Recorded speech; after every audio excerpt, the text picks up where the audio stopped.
नमस्कार विद्यार्थी मित्रांनो, करंट इलेक्ट्रिसिटीच्या 9व्या भागात मी तुमचं स्वागत करतोय. जे दोन भाग खरं तर 11वीचे सोडून दिले, तर आपण 12वीचा विचार केला तर बघता बघता 12वीच्या अगोदर 6 भाग झाले ना. आता आपण पुढचा विचार करतोय तो म्हणजे 9व्या भागाचा. मग आता काय, मुळात पोटेन्शियोमीटर नावाचं म्हणजे कसं झालं बघा. पहिल्या काही भागामध्ये आपण 11वीचा करंट इलेक्ट्रिसिटी बघितला, त्याच्यानंतर किर्चॉफ्स लॉज नावाच्या आर्टिकलला आपण सुरुवात केली. व्हिटस्टोन्स नेटवर्क, व्हिटस्टोन्स ब्रिज नावाचे आर्टिकल आपण बघितले आणि बघता बघता त्या व्हिटस्टोन्सला आपण संपवलं. मीटर ब्रिज असेल, त्याचे काय ॲप्लिकेशन असतील, रेजिस्टन्स ओरिएंटेड MCQचा विचार आपण तिथं केला आणि करता करता मग आपल्यासमोर त्या ठिकाणी आलं आर्टिकल ते पोटेन्शियोमीटर.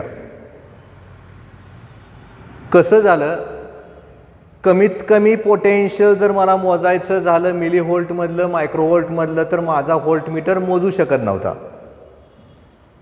एखाद्या सेलचं मला EMF मोजायचं आहे तर मला त्या ठिकाणी तिथं असणारा तो EMF व्होल्टमीटर मोजून देऊ शकत नव्हता. मुळात एखाद्या ठिकाणी पोटेन्शियल डिफरन्स मोजत असताना तिथं असणारा तो जो करंट आहे तो व्होल्टमीटर बाजूला काढत होता. त्यामुळे कमीच पोटेन्शियल डिफरन्स मोजलं जात होतं. EMF कम्पेअर करता येत नव्हते, इंटरनल रेजिस्टन्स ऑफ द सेलचं उत्तर काढता येत नव्हतं. या सगळ्यावर सोल्युशन काय, पोटेन्शियोमीटर. मग आपण काय केलं, सुरुवातीला प्रिन्सिपल बघितलं पोटेन्शियोमीटरचं. त्याचं एक वाक्य तयार झालं. एखाद्या वायरमधनं एकसारखा करंट वाहत असेल तर वायरच्या दोन टोकामधलं विभवांतर त्याच्या लांबीला समानुपाती असतं. ॲक्सेप्टेड आहे, आपण ते मान्य केलं. थोडं पुढं गेलो आपण, EMF कम्पेअर करायच्या 2 पद्धती बघितल्या. पहिली सेपरेट मेथड होती, ज्याला कन्स्टिट्युएंट मेथड्स या नावानं ओळखतात, हे नक्की लक्षात ठेवलं आपण. आणि दुसरी जी पद्धत होती ती म्हणजे सम अँड डिफरन्स मेथड. हे एकाच आर्टिकलच्या नावाखाली होतं खरं तर. नंतर आपण काय केलं, R small r is equal to capital R in bracket L1/L2 -1 किंवा L1 - L2/L2 हा एक फॉर्म्युला तयार केला. कशासाठी केला आपण, एखाद्या सेलचा इंटरनल रेजिस्टन्स जर मोजायचा झाला तर तो कसा मोजता येईल यासाठी आपण तिथं असणारी ती पद्धत चेक केली, ती बघितली आणि आपण एक उत्तर काढलं. पुस्तक बदललं त्याने आणि कमर्शियल पर्पजच्या ॲप्लिकेशनच्या नावाखाली जिथं फॉर्म्युला नाही, फक्त ते समजून घ्यायचे आर्टिकल्स आहेत. आणि यासाठी परत एकदा मी टायटल जर तुम्ही बघितलं असेल तर ते लिहिलं आहे, ॲप्लिकेशन्स ऑफ द पोटेन्शियोमीटर. मुळात याचा विचार करायचा झाला तर आपल्याला त्या ठिकाणी ती जी ॲप्लिकेशन्स आहेत ती किती दिलीत. पहिलं त्या ठिकाणी दिलं आहे ते म्हणजे व्होल्टेज डिवायडर. त्याच्यानंतर दुसरं जे आपल्याला आहे ते म्हणजे ॲडिओ कंट्रोल नावाचं एक ॲप्लिकेशन आहे. आणि तिसरं त्याच्यामधलं जे ॲप्लिकेशन आपण तिथं बघतोय ते जे ॲप्लिकेशन आहे ते म्हणजे त्या ठिकाणी तिथं असणारा तो सेन्सर. पण काय, कसं बघायचं ना, ते कळलं तर पाहिजे आपल्याला. मग त्याचं थोडक्यात माहिती, आपण परीक्षेचा विचार केला तर हे इन डिटेल लिहावं लागेल का, 99.99% नाहीच. हे जर आपल्याला विचारलं गेलं तर मग ते फक्त state the applications of the potentiometer असं म्हणतील. मग अगोदरची लिहायची का, लिहा ना, काय फरक पडतो. म्हणजे आत्ता या इन्स्टंटला आपण आपल्या असणाऱ्या सिलेबसचा विचार जर केला तर पहिलं ॲप्लिकेशन काय आहे आपलं, to compare the EMFs of the 2 cells. दुसरं काय झालं, to determine internal resistance of the cell. तिसरं काय झालं, it is used as a voltage divider. चौथं काय झालं, it is used for to control the audio. आणि शेवटचं काय झालं, it is used as a sensor device. म्हणजे पहिल्यांदा आपण असा विचार करूयात की आपल्याकडं या पद्धतीनं त्या ठिकाणी तिथं असणारी ती बॅटरी आहे आणि याच्या अक्रॉस या असणाऱ्या वायरला आपण जोडलंय. समजा ती जी वायर आहे त्या वायरला आपण ए बी म्हणले, यातनं या पद्धतीनं तिथं असणारा तो जो करंट आहे तो व्हायला लागला. वायरमधला करंट कंट्रोल करायसाठी एक रेजिस्टन्स त्याच्या सिरीजमध्ये जोडला. याचं ए जे टर्मिनल आहे त्यातलं ए टर्मिनल त्या ठिकाणी तिथं असणाऱ्या डिव्हाइसला एखाद्या जोडलं असं समजूयात, इलेक्ट्रिकल किंवा इलेक्ट्रॉनिक. आणि दुसरं जे टोक आहे ते त्या ठिकाणी तिथं असणाऱ्या त्या स्लायडरला जोडलं आहे.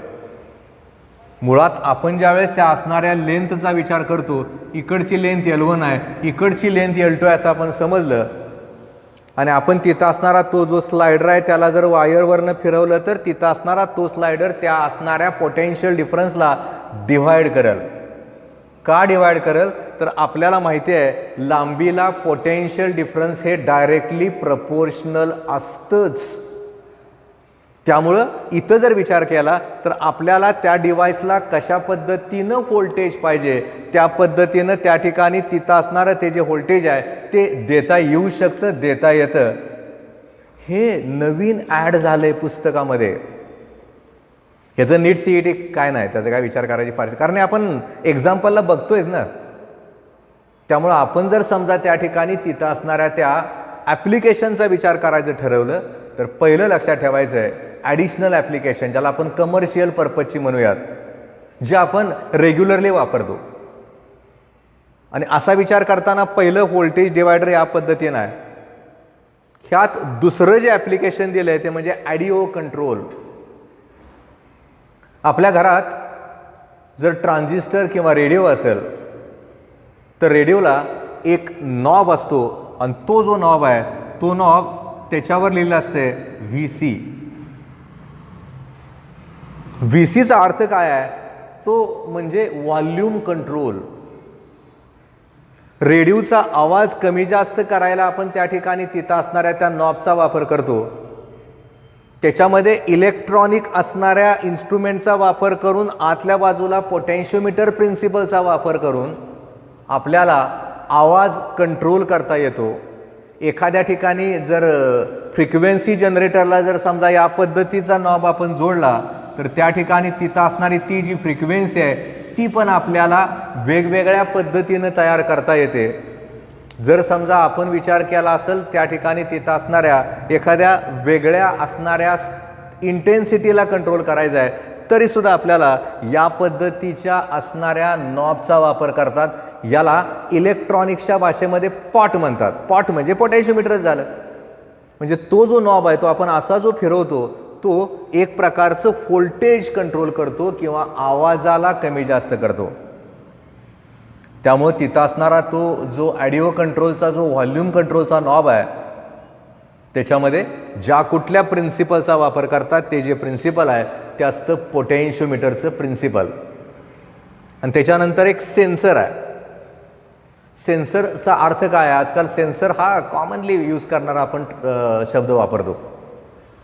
कारण आजकाल आपण बघितलं असेल तर एखाद्या ठिकाणी एखाद्या असणाऱ्या दुकानाच्या दारात उभं राहिलं का काचेचे दरवाजे आपोआप उघडतात, त्याला सेन्सरच असतो.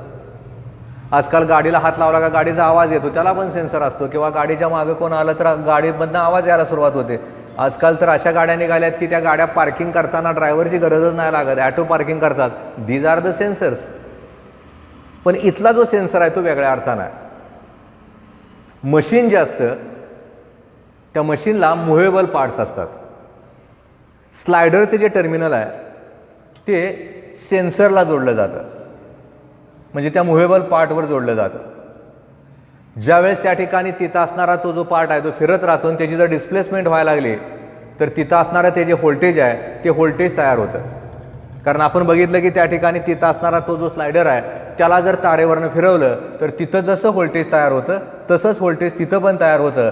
आणि ते व्होल्टेज कमी असतं त्याला पुढं ॲम्प्लिफायर जोडला जातो. ॲम्प्लिफिकेशन करून ते कॅलिब्रेट केलं जातं डिस्प्लेसमेंटच्या भाषेमध्ये. म्हणजे एखाद्या ठिकाणी एखाद्या मशीनमध्ये असणारे मुव्हेबल पार्ट किती डिस्प्लेस झाले ते बघायसाठी आपल्याला पोटेन्शियोमीटरचा वापर करता येतो.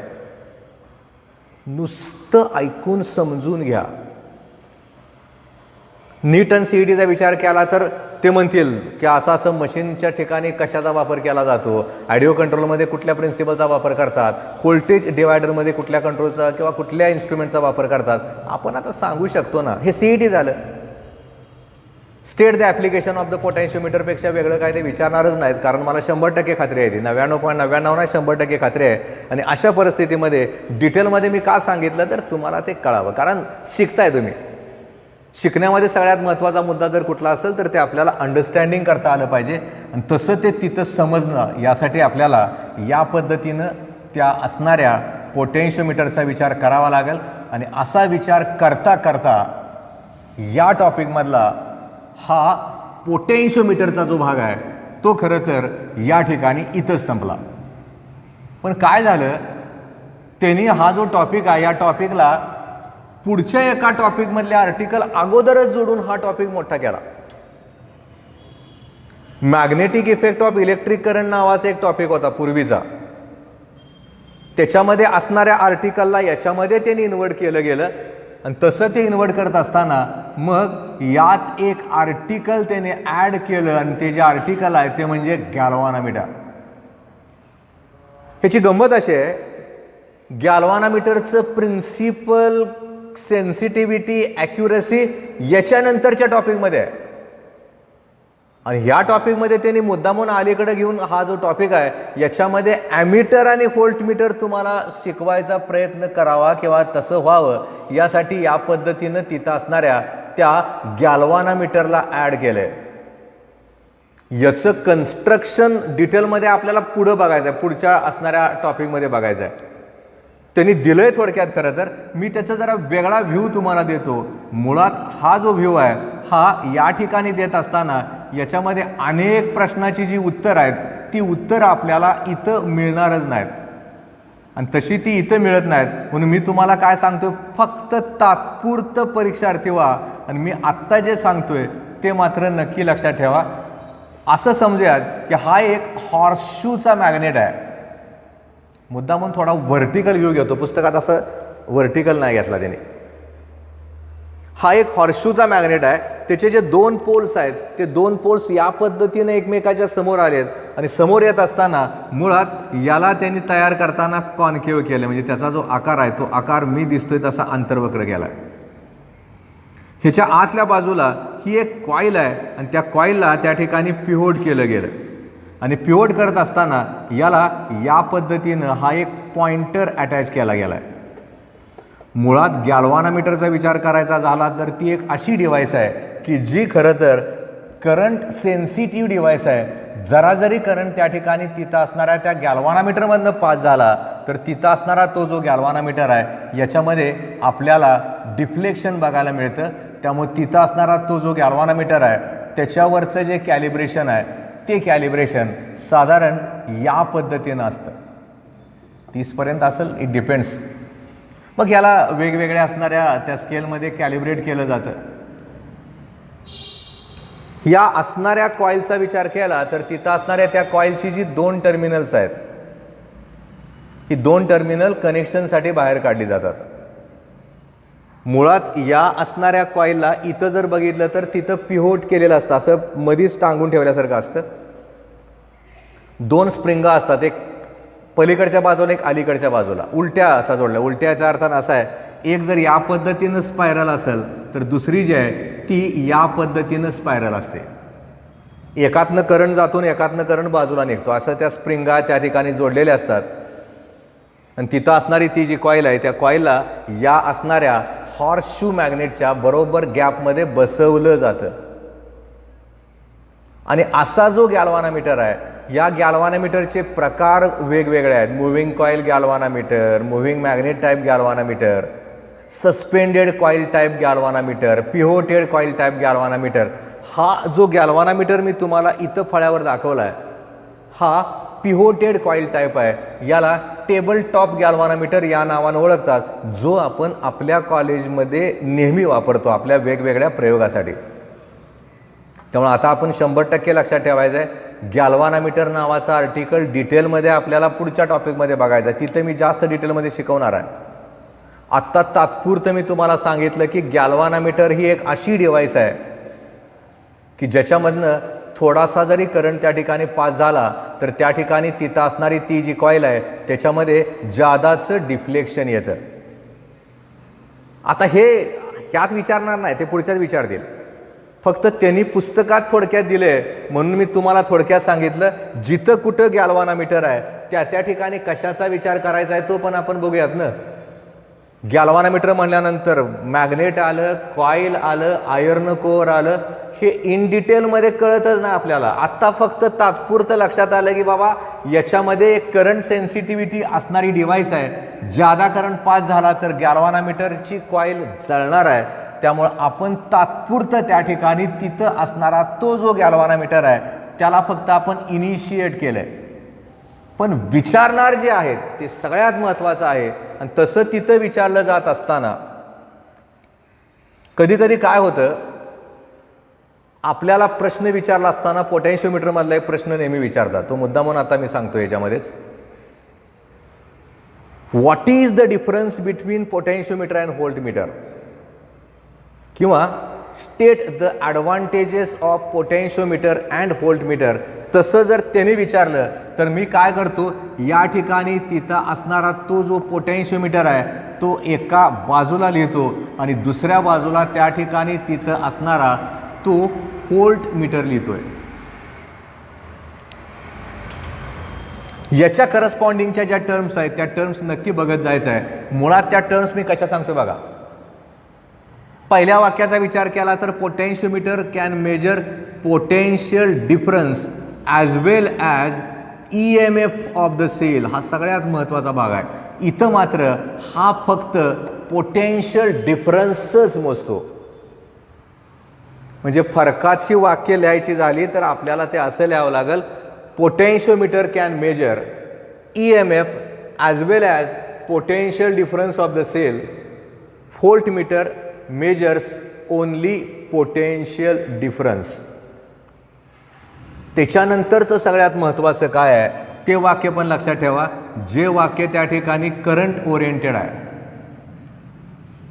While measuring the potential difference when voltmeter is connected, it draws some current from the circuit.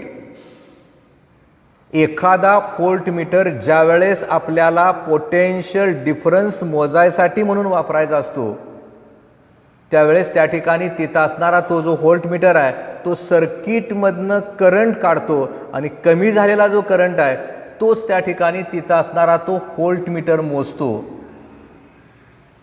आणि इथं लक्षात ठेवायचं आहे, इट डज नॉट ड्रॉ. हा त्या ठिकाणी तिथं असणारा तो जो करंट आहे तो कसलाही करंट सर्किटमधनं काढत नाही. आणि हा ॲडव्हान्टेज आहे पोटेन्शियोमीटरचा ओव्हर द व्होल्टमीटर विचार केला तर. त्याच्यानंतर पुन्हा विचार करायचा झाला तर ॲक्च्युली त्या ठिकाणी तिथं असणारा तो जो पोटेन्शियोमीटर आहे तो अतिशय कमी असणारं पोटेन्शियल डिफरन्स पण मोजतो. मी जर याचा विचार केला तर फार जे पोटेन्शियल डिफरन्स लहान आहे ते मात्र हा मोजू नाही शकत. It can't. म्हणजे मला वाक्यामध्ये लिहायचं झालं तर मला असं लिहावं लागेल, potentiometer can measure very small potential difference but voltmeter cannot measures very small potential difference. मी जर समजा याच्यामध्ये अजून एका गोष्टीचा विचार करायला ठरवला, मी जर त्या ठिकाणी तिथं असणारं ते जे EMF आहे ते जर कम्पेअर करायचं ठरवलं तर मला नक्की असं सांगता येतं, हा EMF कम्पेअर करू शकतो, हा EMF कम्पेअर करू नाही शकत. By using potentiometer we can compare the EMFs of the two cell. Voltmeter cannot compare the EMFs of the two cells.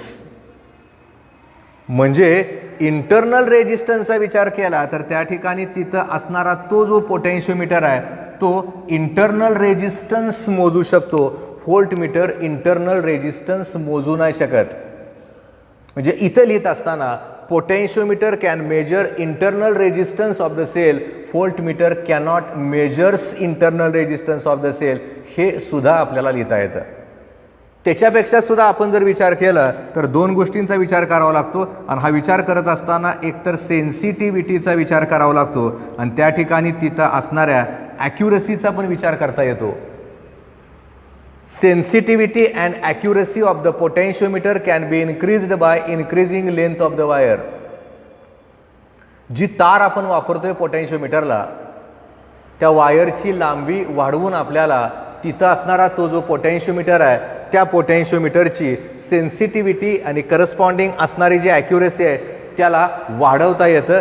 इथं जर विचार करायचा झाला तर इथं नक्की लक्षात ठेवा, आपल्याला त्या ठिकाणी तिथं असणारी ती कशामुळं तर त्याचे जे कन्स्ट्रक्शन डिटेल्स आहेत आपण त्यात बदल नाही करू शकत. Due to the construction of the voltmeter we cannot increase the sensitivity and accuracy beyond a certain limit. ठराविक लिमिटच्या बाहेर आपल्याला तिथं असणाऱ्या त्या व्होल्टमीटरची सेन्सिटिव्हिटी किंवा ॲक्युरसी वाढवता येत नाही. म्हणजे आपल्याला याचा विचार करता येतो, याचा विचार करता येतो, हे सगळे त्याचे ॲडव्हान्टेजेस झाले.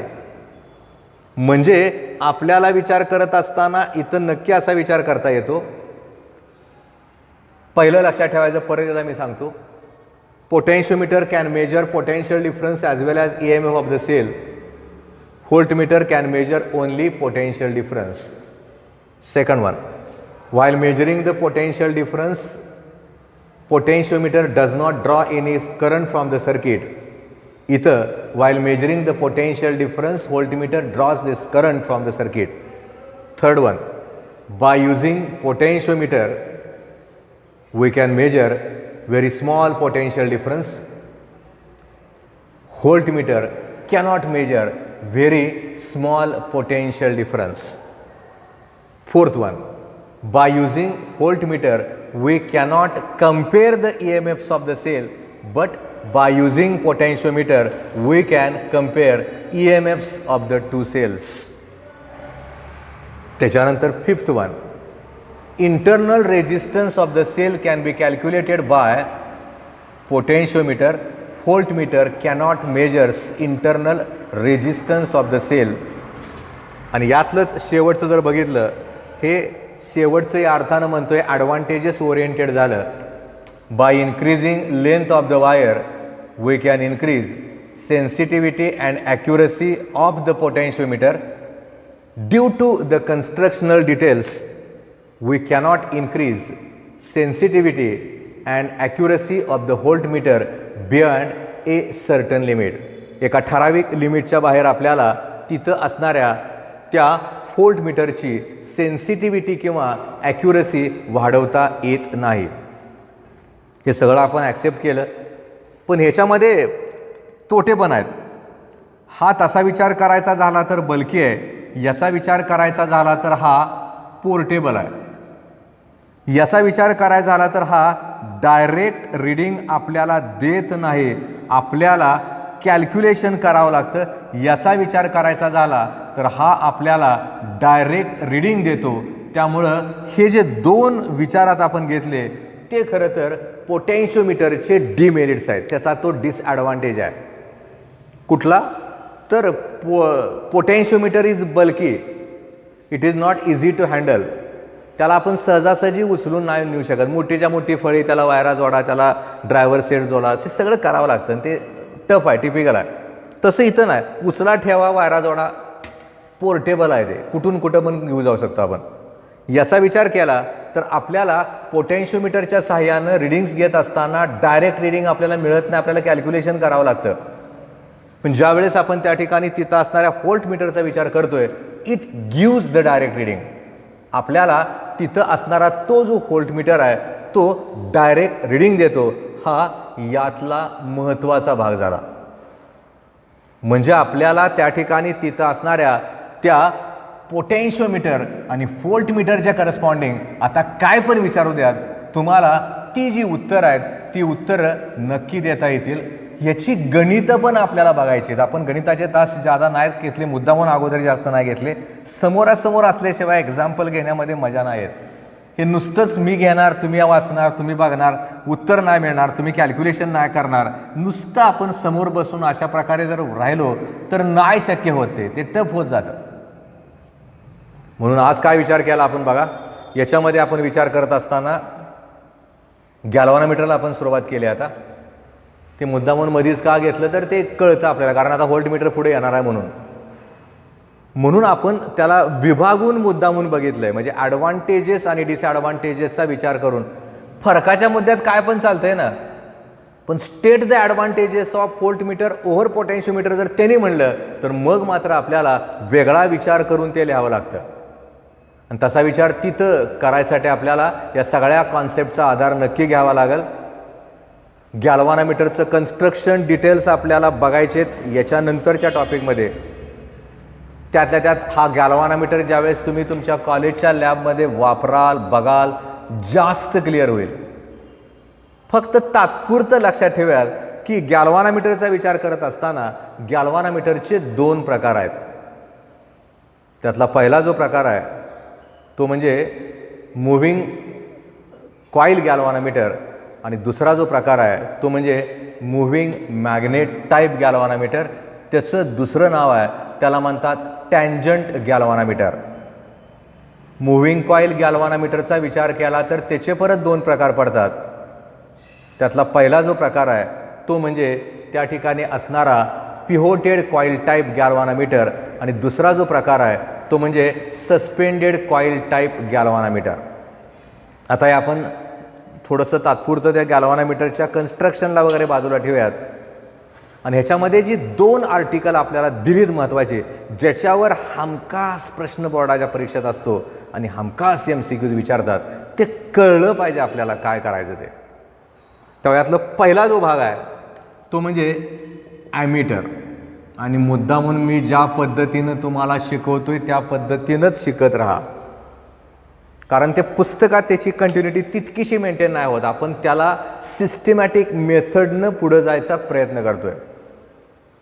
आता पहिल्यांदा बघा ॲमीटर. मी स्टार करून पहिलं वाक्य मी आता खरं तर माझ्या समोर तुम्ही नाही ना तर मला तुम्हीच उत्तर दिलं असतं. ॲमीटरचा वापर सर्किटमध्ये कशासाठी करतात?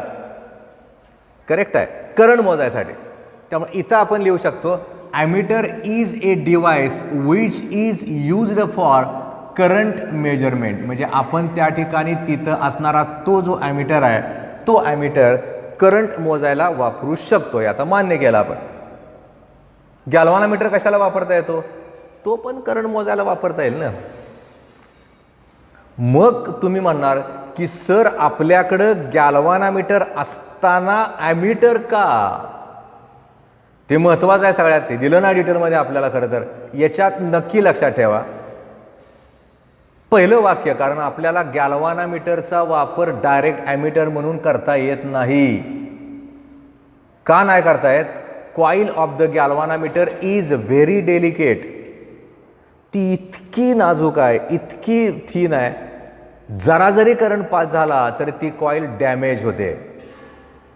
आपल्याला काय कायम थोडाच लहान करंट मोजायचा आहे, आपल्याला जादाचा करंट पण मोजायचा आहे. मग जादाचा करंट मोजायचा कसा महत्त्वाचा आहे ना. त्याच्यानंतर लक्षात ठेवायचं आहे we have to measure. Actually galvanometer gives full scale deflection for smaller current. असणारा जो गॅल्व्हानोमीटर आहे तो कमी करंटला जादाचं डिफ्लेक्शन दाखवतो. We have to measure large current also. मला सततच मिलीन मायक्रोमधला करंट नाही मोजायचा, मला मिलीमधला ॲम्पियरमध्ये जायचं आहे. ॲम्पियर 3 ॲम्पियर 2 ॲम्पियरचा करंट मला मोजायचा आहे. मी मोजणार कसा ना? जरा जरी तसलं त्याला जोडलं तर कॉईल जळणार आहे, गॅल्व्हानोमीटर खराब होणार आहे. मग मोजायचा कसा? त्यामुळे हे सगळ्यात महत्त्वाचं आहे. आणि अजून एक ह्यातलं वाक्य मी सांगतो ते लक्षात ठेवायचं आहे. For measurement of the current ammeter और galvanometer is connected in series. Actually, that series gives the less current in the circuit. Series कॉम्बिनेशनचा विचार केला तर त्या ठिकाणी तिथं असणारा तो जो करंट आहे तो करंट कमी होतो आणि तो जो डिक्रीज्ड करंट आहे तोच त्या गॅल्व्हानोमीटरनं मोजला जातो. त्यामुळं आपल्याला डायरेक्ट त्या ठिकाणी तिथं असणारा तो गॅल्व्हानोमीटर ॲमीटर म्हणून वापरता येत नाही. हा प्रश्न कसा विचारतील न विचारतील वेगळा भाग झाला. पण मी तुम्हाला का ॲमीटर गॅल्व्हानोमीटरचं कन्व्हर्जन ॲमीटरमध्ये का करायचं ह्याचं उत्तर मी पहिल्यांदा दिलं आहे. आणि आता मी तुम्हाला सांगतो की ॲक्च्युली त्या ठिकाणी तिथं असणारा तो जो गॅल्व्हानोमीटर आहे त्याचं ॲमीटरमध्ये रूपांतर करायचं कसं. हा समजा गॅल्व्हानोमीटर आहे. ॲक्च्युली काय होईल ह्या गॅल्व्हॅनोमीटरमधनं जर करंट पास केला तर हा जो पॉइंटर आहे तो डिफ्लेक्शन दाखवलं नाही असं नाही, पण जादा करंट जर त्यातनं पास केला तर तिथं असणारा तो जो गॅल्व्हॅनोमीटर आहे तो आपल्याला डॅमेज होताना दिसेल. म्हणून काय केलं जातं, या गॅल्व्हॅनोमीटरच्या अक्रॉस एक रेजिस्टन्स जोडला जातो आणि तो जो रेजिस्टन्स आहे तो शंट रेजिस्टन्स या नावानं ओळखतात.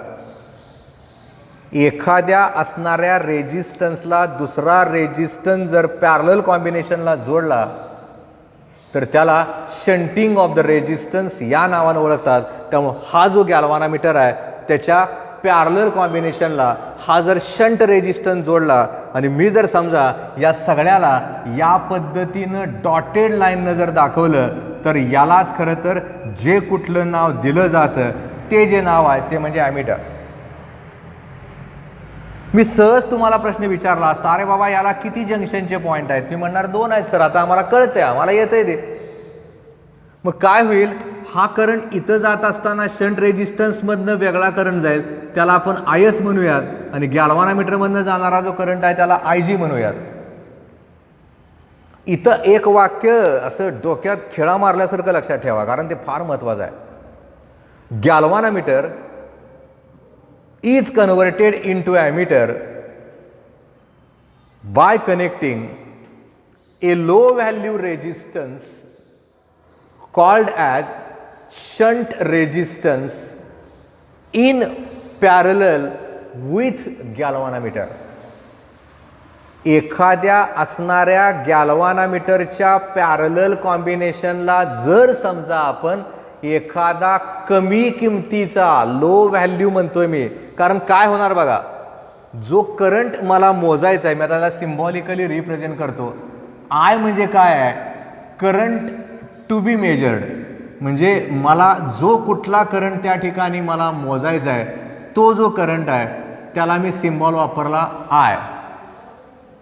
IS हा काय आहे, current flowing through the shunt resistance आहे, म्हणजे त्या ठिकाणी तिथं असणारा तो जो शंट रेजिस्टन्स आहे त्याच्यामधनं वाहणारा जो करंट आहे तो करंट त्या ठिकाणी तिथं असणारा तो IS आहे, म्हणजे याला आपण या नावानं ओळखूयात.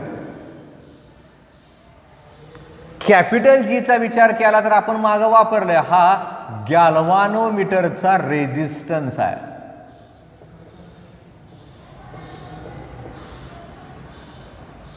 I म्हणजे त्या ठिकाणी तिथं असणारा करंट, IS म्हणजे current flowing through the shunt resistance आहे, G म्हणजे गॅल्व्हॅनोमीटरचा रेजिस्टन्स आहे. मग IG म्हणजे काय आहे, full scale deflection current for the galvanometer. हे सुद्धा महत्त्वाचं आहे. ज्यावेळेस आपण त्या ठिकाणी तिथं असणाऱ्या फुल स्केल डिफ्लेक्शनचा विचार करतोय, फुल स्केल डिफ्लेक्शन फॉर गॅल्व्हॅनोमीटर, म्हणजे आपण असा विचार करायचा की याच्यापेक्षा जादा करंट जरा जरी पास झाला तर गॅल्व्हॅनोमीटरची जी कॉईल आहे ती कॉईल जळणार आहे. कॉईल जळावे असं जर वाटत नसेल तर त्या ठिकाणी तिथं असणारा तो जो करंट आहे, जास्तीचा करंट किती पाठवू शकतो आपण, IG एवढा. गणित सोडवताना या डायग्रामचा आणि याचा विचार करावा लागतो. तर पहिलं वाक्य परत लक्षात ठेवायचं आहे, for measurement of current a divider. दुसरं वाक्य, for measurement of the current ammeter is connected in series with the circuit. तिसरं, for conversion of galvanometer into ammeter a low value resistance called as shunt resistance is connected in parallel with galvanometer. ह्या वाक्याला underline करून लिहावं लागतं. लिहा तुम्ही लिहित असाल तर.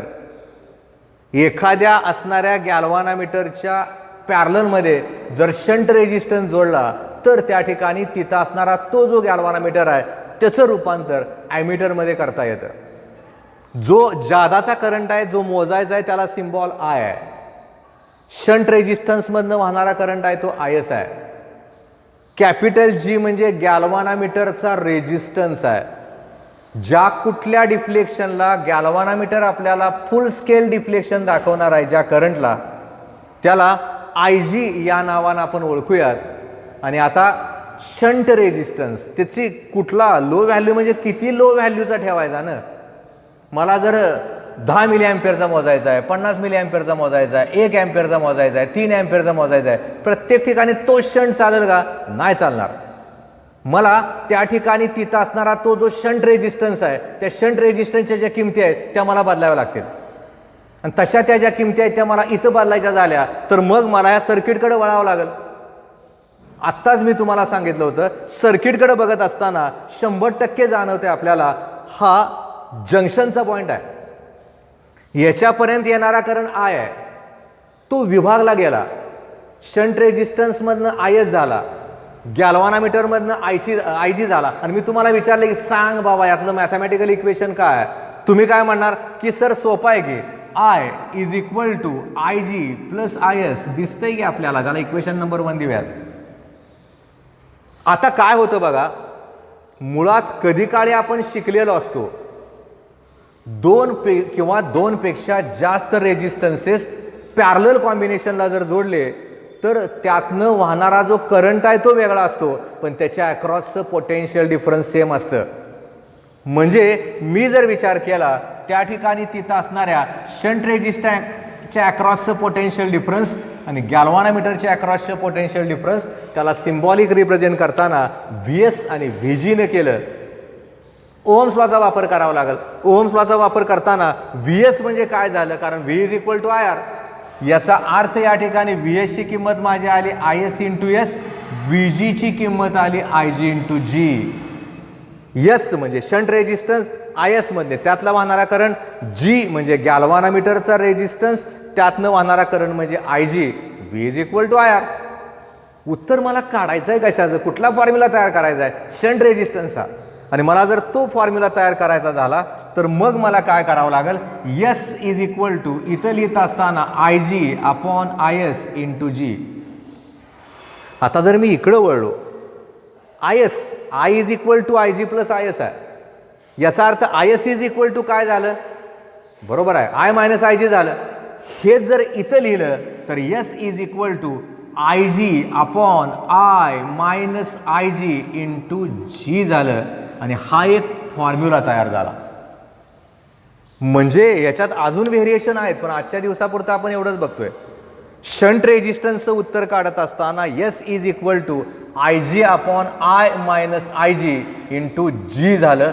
आणि हा याच्यामधला फॉर्म्युला झाला. मला किती फुलस्केल डिफ्लेक्शन मिळतंय त्या गॅल्व्हॅनोमीटरमध्ये त्याचा विचार करावा लागेल. त्याच्यानंतर ज्या कुठल्या करंटच्या मोजायसाठी मला तो गॅल्व्हॅनोमीटर तयार करायचा आहे, ॲमीटरमध्ये रूपांतर करायचं आहे, तो म्हणजे आय. गॅल्व्हॅनोमीटरच्या कॉइलचा रेजिस्टन्स आपल्याला माहिती करून घ्यावा लागेल, तो केल्विन्स मेथडनं आपण मिळवू शकतो. जी माहिती आहे, आय जी माहिती आहे, आय माहिती आहे, यस काढता येईल. मग यस म्हणजे शंट मिळाला. तर मग अशा पद्धतीनं सर्किट तयार केलं का आपल्याला तिथं असणाऱ्या त्या गॅल्व्हॅनोमीटरचं रूपांतर ॲमीटरमध्ये नक्की करता येईल. एक महत्त्वाचं आर्टिकल आपण आज बघितलं.